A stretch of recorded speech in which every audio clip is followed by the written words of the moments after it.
All right, it is spring, and every year, for years during Nicholas's great years, he started every year with his coach Jack Grout, and they worked on the pre-swing fundamentals to get started. They wanted to make sure that they hadn't slipped to any bad habits. So that is going to be a great way for us to get started this year, this spring.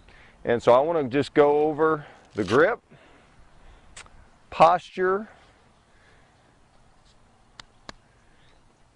and maybe alignment. Grip and posture for sure. So with the grip, there's three functions that make up a good grip. And the first function is we get the club more in the fingers toward the base of the hand, and this pad right here is on top of the club.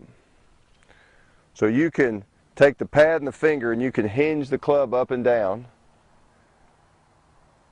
And so when you look at it this way, you'll see 2 or 3 knuckles, and now the first function of a good grip takes place, the hinging of the club. And this is a great drill to start your year. Just get a golf club, sit there and watch TV and hinge. Makes this forearm stronger.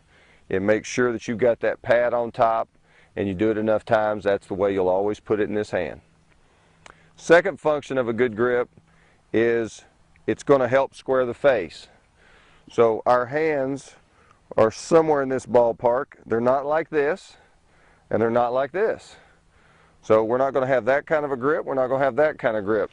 When our arms and hands are close to where, and not exactly, but close to where they hang, we end up with a neutral grip. So we get our left hand we just worked on, and then we bring our right hand up like a handshake. So shake hands with the leading edge. So not the top edge, the leading edge of the golf club right here. So the leading edge, hand equals leading edge. So not under, not on top, right on the side, slide it down. And you got the pinky on top, you got the forefinger, the thumb fits in that groove. So now your hands are very neutral, not under, not on top. We're very much on the side with that right hand. And then you got to figure out what to do with this forefinger and this thumb. Most people put the thumb on top. You do not want that. That makes it very easy to cast the club.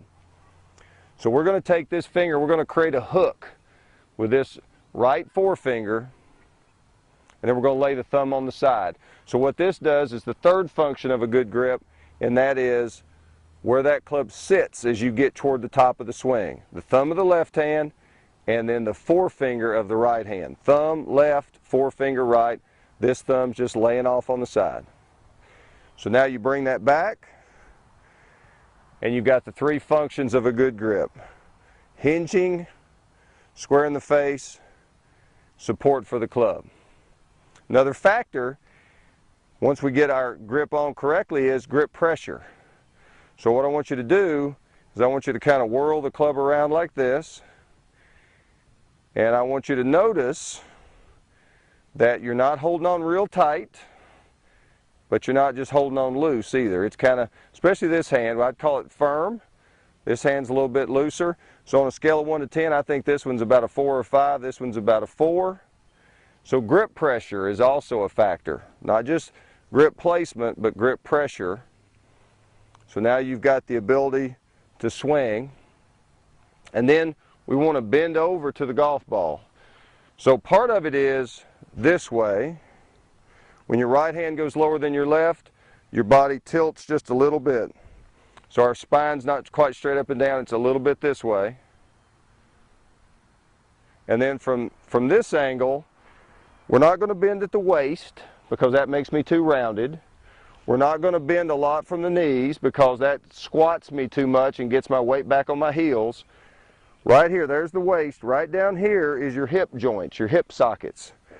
So you're going to bend over from the hips. You'll stick your rear end out just a little bit.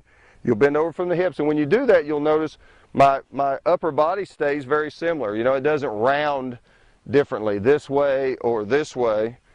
Stays very similar. I've got that slight tilt this direction. And then I get pretty close, and then now I need just a little bit of knee flex. And then we call it passing the push test. is that if you were back on your heels and I gave you a push, you'd fall off balance. If you were up on your toes and I gave you a push, you'd fall off balance.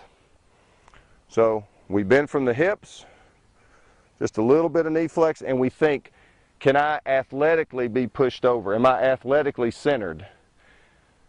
So we get centered,